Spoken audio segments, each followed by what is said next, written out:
Hey, welcome to Clarity Talks. I'm Dr. J. And this is Allie. Here we are once again, where we actually get to do what, Jazz? We get to interview some of the most successful entrepreneurs and women and men living their best lives and sharing the wisdom that they have gained along the way. We like to crack the code of everyone that we are privileged to interview. And today we have a special guest. We sure do. And you know what? We learned so much from our speakers that I look so much forward to this talk. And I can't wait to hear from our speaker, Elizabeth Baso. Welcome, Liz. Thank you. It's good to be here. Awesome. How are you guys? We're doing good. So we're going to jump right in because we like to keep these short, sweet, and to the point. So Elizabeth, tell us a little bit about yourself. For those of us, we know you, but for those that don't know you, tell us a little bit of high points. Who is Elizabeth Baso?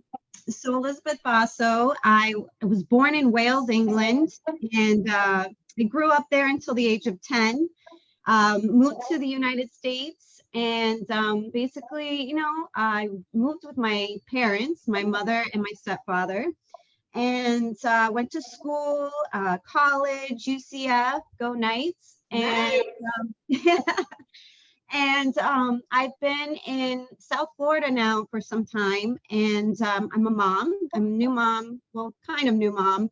My son is 3, and I'm also a stepmom to 3 beautiful children, Christian, Nikki, and Bella. And just really living life here in South Florida. And, life hasn't always been easy. And 41, that it's almost like a new beginning for me. So beautiful. That's awesome. And why don't you share a little bit more of that, Liz? Why don't you give us your backstory on what you're saying about a new beginning, a new start? Sure. So within the past year, I actually I went through a treatment for alcohol abuse. So I was through time, I guess it progressed. Maybe, I was having fun in college. It was all great, groovy. And it just, for me, it never seemed to leave my life. I can't even remember certain moments of my life where alcohol wasn't involved. Always wanting to celebrate. What do you do when you celebrate? Oh yeah, like maybe have some champagne or whatever your choice is. But for me, I loved wine. I loved, Prosecco. I was drinking a lot and not realizing how much, it was just every day almost. And I got sick and tired of it, and it was definitely weighing me down. I feel so much stronger now that I have gone into recovery. I am 236 days sober. Woo! Yeah. So, and I've seen through new lenses, my life today, and what I'm grateful for today, I kind of missed for so many years. So, what today has brought me is new lenses to a new life, and appreciating that life, and moving forward, knowing that I have imperfections, but also finding a new confidence in myself. Oh, beautiful. That's beautiful. And I know that we have such a big privilege, because we get to talk to Liz all the time and Mango, through so many different opportunities that we do together. But it's just amazing, Liz, and I can say how proud we are of you. And just like you said, you're not perfect, and I think the only one that is perfect is God. And it's so important to realize that that we don't have to get to a point of being perfect. But why don't you share a little bit of where you are today? Why don't you tell us of this amazing new chapter of your life? Because you talked about being present, and I love that word, because being present allowed us to enjoy and truly being where we need to be and want to be, whether it's as a parent, whether it's as a friend, whether it's in any given scenario. So we're looking forward for you to share where you are today, what you're doing, what's new, what is Liz up to. Yes. So basically, in recovery, you have to find a power greater than yourself. Well, when I'm in control, things don't go very well for me, at least. And when I started to give my will to God, things started to change for me. for me, for example, I had a relationship with God, but it was never this intimate. At this point of my life, I have full confidence that he's by my side, or he's been in front of me, behind me, he's by my side. There's nothing that I can't do. And that's the thing. It's like, now I know that. Now I have this newfound confidence that, okay, he's with me. I've got God on my back. What can I not do? So I've been putting one foot in front of the other. I'm about to launch my business, which is Calabrese Designs. And that's, it's in reference to hummingbirds. So a hummingbird is also very beautiful, but they're very driven birds, if you know that. They're fast, and they're very intelligent. And I feel like that's kind of what my rebirth was. And when I was in California, I kept seeing hummingbirds everywhere. And it just kind of like sat into me that that was something that I was going to name my business after. And what I love to do, what my second love language is giving gifts, seeing people smile. And I love to create these baskets personalized for, whatever individual recipient is going to get it. And so I just, I started to open my eyes, my ears, and people told me all along, I'm really good at this, but who knew that I could maybe make a business out of it? I didn't think so until I just started accepting that people were giving me compliments. And you know what? Maybe that's my niche. So I don't know. God, me, I think, because all of this is just kind of blossoming. I did a website recently.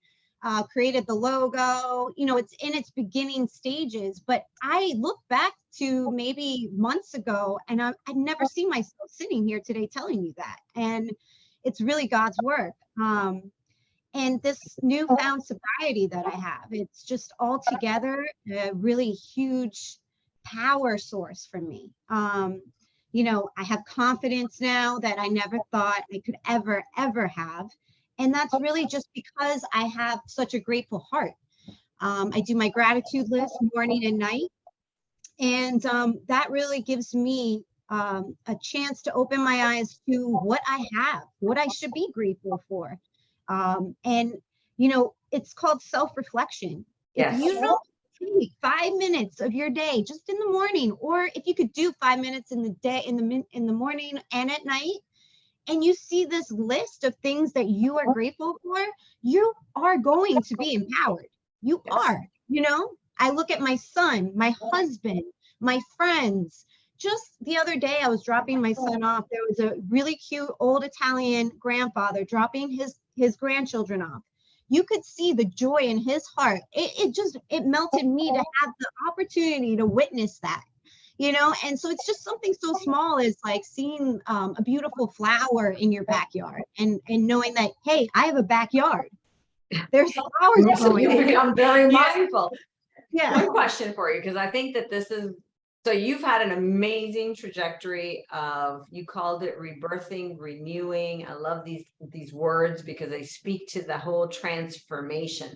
But what about for that person? Because you're really hitting on a pain point that's experienced by a lot of people in our country, right? And we have a lot of functional alcoholics, a lot of people who drink daily and think that it's just a routine, that it's just a way to unwind and what have you. So what would be your message to the functional alcoholic who doesn't believe that they have a problem, that it's just become so matter of fact and they don't actually realize the damage that you came to understand? Yeah. One thing that just comes to mind is because I was in that boat. I was what I thought a functioning alcoholic, and I'd make light of it, joke about it, whatever, oh, I'm having a rough day. Let's get a glass of wine, go to happy hour with a friend. And, we made light of it. But what it comes down to is, can you stop? Can you stop for, I don't know, a week, 2 weeks? How long can you stop for? When does that thought sneak back into your mind? If you are having difficulty with that, then I would say that you may want to seek some, additional help into, getting into a sober mindset. I have had great friendships now with women who are sober, And it's like a way of life that you think isn't possible. We do all these things, we have fun, we joke, we laugh, and we're able to remember it the next day. It's I cannot express to women that are going through this because it's painful. I've had a lot of trauma in my life. You know, in my early 20s, I was a victim to rape. You know, we gather all this shame, all this guilt, and we stuff it down. And we get told that, okay, a glass of wine at the end of the day may help your problems, but it doesn't. It just puts a Band-Aid on it. So what I had to do wasn't just get sober, because you could be sober, but you might not be happy. You have to figure out why. So maybe it's seeking professional help with the therapist, you know, getting to the bottom issues of why you feel you need to escape. And I needed to know why I was escaping all of the time. I mean, all of the time. I see my son and I wake up to him. I'm not thinking, what did I do last night? Was I a mess to my husband? You know, I don't wake up nervous energy anymore. I wake up excited, ready to tackle the day, what's new to come. And I don't know if I have the blueprint to tell everybody what to do, but I think the first thing is to find out within yourself, be honest, and ask yourself, do you think you really have a problem? And do you really think that, you know, it's gotten to the point where you can't stop on your own, that you need help with it? Takes a lot of courage, Lizzie. It does take courage. Yes. And, you know, for me, I guess with the alcohol and saying no to the idea of it, I still think about it. I see women having a good time and, you know, functions, you know, where people are celebrating and it looks fun. And it's a thought that enters my mind, but that's one thought and I have control over that thought. And it's what I do with that thought. And I play the tape. And when I play the tape and I'm actually present in that moment, enjoying everything around me, and I leave and I go home and I reflect on that evening, I'm like, wow, I had a good time and I didn't even have to drink, you know? So it's a beautiful thing. It's getting there that is the toughest part. I went away for 3 months and that did the trick for me. I was with other women who were going through the same thing. And I dealt with my trauma. I had to deal with my trauma. And, you know, you can be sober as long as you want, but it's dealing with the issues that are, that have been dug down so far that you got to bring them back up in order to, you know, move forward. Yeah. And, you know, based on what Liz is saying, just because I know you, Liz, it's about having the right support too, because, you know, I know that your husband supports you on this journey, this new journey. And, you know, it's definitely having that support with friends, with family members, with anybody that you need to be by your side to actually help you with this new life, you know, because it's definitely creating new patterns to a better life, you know. So, and I just wanted to share something because, you know, when you hear Liz, you can definitely hear her heart. Yes. You know, and something that actually her husband said one time, and I thought it was hilarious and it was so true. He said, Liz had the biggest heart I ever seen in somebody. Her heart is so big that I have to, that she cannot have the passwords to the bank. She would give it all away. I thought that was well, that's part of why I love to give. I get to go. So part of my business is I'll just share on it. Since my husband is holding the cards hostage, no, but you know, if you have a thing that you have like a birthday or anything that you just don't have the time to go shopping for, I'll be your personal shopper because I love to do it. But I also love to give, and I love to make that presentation something special for the recipient so that they're like, wow, this was done for me and it's my favorite color, or, you know, it speaks to them. So, I mean, yeah, I definitely, it's a second love language. Giving is definitely something I love, and seeing people smile, you know, and That's the key to life, is So I'm seeing gonna, I'm gonna smiles give and laughter. push vision, right? Push vision. I see Yeah. that this is going to be a national company, that you're going to be able to like touch so many people's hearts that you won't necessarily physically be in contact with, but you'll know that your messaging and your love goes through these baskets that are going to be Yeah. so personalized. I think that it's something that in our culture has really been lost, right? As we become more technologically advanced, the human touch and taking that time out to make things very by hand and to make them very unique to the individual recipient. I think that in and of itself is a selling proposition that is going to be second to none. So I hope you're ready, because it's going to Yes, blow up. I am And ready. for those of you watching, I have gotten her baskets and they're absolutely We all beautiful. have. They are very, very unique to what I like, and what it was just like, oh my God, like everything I asked for in one, so thank you, Liz. I love that. Thank you. And what do you think should be the last question? So you already told us about the takeaway. For you, the aha moment came in your spiritual awakening with the Lord. And then, the gratitude of knowing what life really is filled with already that you couldn't see previously. So the new lenses that you're now looking through. If you had someone listening to this podcast, what would be the one thing you would really want them to take away from hearing your story? Well, one thing I want is it's never too late. I'm 41, and yes, I missed out on a lot of years of, really being present, like I keep saying, because that's really what it came down to is I was letting my life slip away, and, everybody else was there knowing like what was going on except for Liz. And what a shame that is. So, life is beautiful, and when we take a minute or two to just like reflect back on what we have in our lives that we can be thankful for, you'll start to see a new way of yourself. You'll have confidence. It's always about, you have a good support system, obviously, hopefully a family that loves you, a husband that loves you, children that love you, friends, but you have to love yourself. And I know that's hard to do.